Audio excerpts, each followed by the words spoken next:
Hello students, अभी तक हमने रिकर्शन टॉपिक में समझा कि रिकर्शन होता क्या है और रिकर्शन को किस तरीके से हम इम्प्लीमेंट करते हैं। इम्प्लीमेंट करते टाइम हमने ये समझा कि हमारे पास दो की नोड्स हैं जिसके थ्रू हम हमारे रिकर्सिव फंक्शन को इम्प्लीमेंट कर पाते हैं। पहला ये कि हमें बनाना है एक बेस कंडीशन जिसके थ्रू हम हमारे रिकर्सिव फंक्शन को टर्मिनेट कर सकें। दूसरा, हमें हमारे प्रॉब्लम को, जो भी हमारा प्रोग्राम में प्रॉब्लम है जिसको हम सॉल्व कर रहे हैं, उसे हमें सब प्रॉब्लम्स में डिवाइड करना है ताकि उन छोटे छोटे प्रॉब्लम्स को हम रिकर्सिव मैनर में सॉल्व करने के बाद हमारा जो बड़ा प्रोग्राम है वो सॉल्व हो पाए। तो इस तरीके से हमने रिकर्सिव फंक्शंस अप्लाई करे। उसके बाद हमने प्रैक्टिकली कोड भी लिखा और क्वेश्चन भी सॉल्व करा। अब हम समझेंगे types of recursion.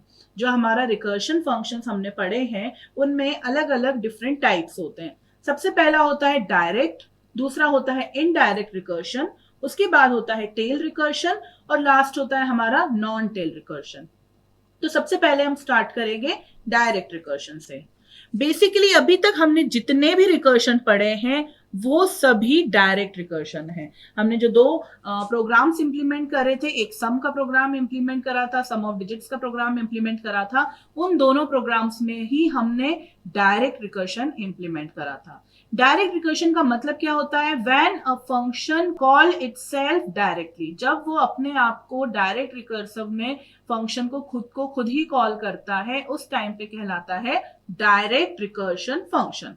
For example, मेरे पास यहां पर एक फंक्शन है ABC नाम का और उस फंक्शन के अंदर वो खुद को ही कॉल कर रहा है डायरेक्टली। सो ये हमारा किस टाइप का हुआ रिकर्सिव फंक्शन? डायरेक्ट टाइप का। नेक्स्ट हमारा जो टाइप होता है वो होता है इनडायरेक्ट। इनडायरेक्ट फंक्शन में हम बेसिकली करते क्या है, हम किसी एक फंक्शन के अंदर, जो हमारा रिकर्सिव फंक्शन है, उसमें एक हम दूसरे फंक्शन को कॉल करते हैं और उस दूसरे फंक्शन की डेफिनेशन के अंदर हम हमारे रिकर्सिव फंक्शन को कॉल करते हैं। वही एग्जांपल लेते हैं। ABC फंक्शन के अंदर मैंने यहां पर XYZ फंक्शन को कॉल किया और फिर मैंने XYZ फंक्शन के अंदर मैंने ABC फंक्शन को कॉल किया। तो कंपाइलर रीड करेगा ABC डेफिनेशन, उसमें वो देखेगा XYZ को कॉल करा गया है, XYZ की डेफिनेशन पे पहुंचेगा और वहां पर वो देखेगा कि ABC फंक्शन को यहां पर कॉल करा गया है। तो बेसिकली ABC फंक्शन खुद ही को कॉल कर रहा है इनडायरेक्टली। तो इसकी हमारी डेफिनेशन क्या हुई? Indirect recursion if a function calls another function and in that another function definition it calls itself, then it is called as indirect recursive function. Next हमारे पास जो टाइप है वो है टेल रिकर्शन। टेल रिकर्शन, इसका भी हमने एक example अभी करा है। जो हमारा सम ऑफ डिजिट्स वाला एग्जाम्पल था वो भी टेल रिकर्शन था और साथ में डायरेक्ट रिकर्शन भी था। और जो हमारा उससे पहले इंट्रोडक्शन के टाइम पर जो हमने प्रोग्राम बनाया था उसमें भी हमने टेल रिकर्शन और डायरेक्ट रिकर्शन दोनों अप्लाई करा था। तो टेल रिकर्शन होता क्या है? Basically tail recursion is that recursion in recursion function in which the last thing is the recursive call.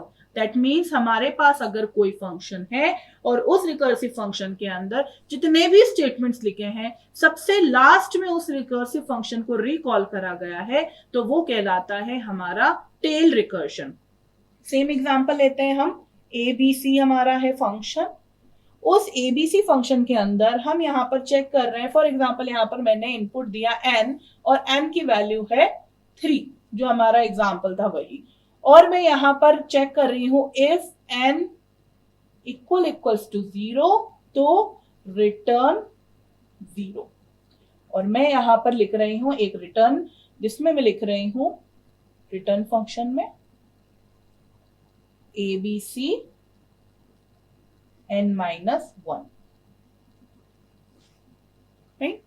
तो ये हो गया हमारा टेल रिकर्शन। फिर हमने यहां पर मेन फंक्शन के अंदर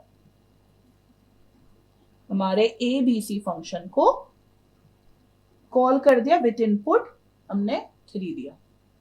फाइन।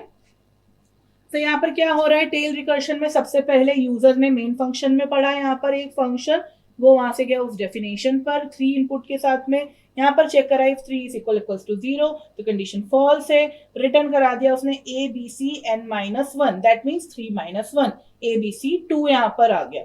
ए बी सी 2 में एबीसी ने खुद को रिकर्सिवली फिर से कॉल किया, तो क्या हुआ है, ये सबसे लास्ट, ये कितने स्टेटमेंट है, first statement, second statement, third statement, सबसे लास्ट स्टेटमेंट था हमारा फंक्शन का रिकॉल, तो इसीलिए ये एग्जांपल क्या कहलाया हमारा, tell recursive function.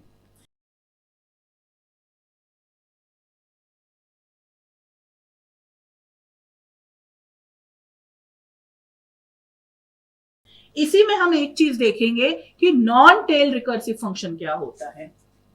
Non tail recursive function, अगर मैंने इसी एग्जांपल के अंदर यहां पे रिटर्न स्टेटमेंट के बाद में मैंने एक प्रिंटफ स्टेटमेंट लिखा होता, प्रिंटफ, और मैंने यहां पर n की वैल्यू को प्रिंट करा दिया होता, तो उस केस में अब ये वाले स्टेटमेंट का नंबर क्या हो गया, 4।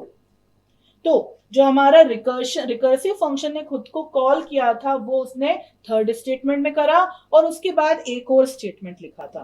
That means non tail recursion में क्या होता है कि जो हमारा रिकर्सिव फंक्शन होता है उसके अंदर सबसे लास्ट जो स्टेटमेंट होता है वो कॉलिंग फंक्शन नहीं होता है, वो कोई और स्टेटमेंट होता है। उससे पहले कहीं कॉल हुआ होगा क्योंकि रिकर्सिव फंक्शन है तो ऑब्वियसली कॉल तो हुआ ही है, लेकिन सबसे लास्ट स्टेटमेंट है वो हमारा कॉल फंक्शन नहीं है।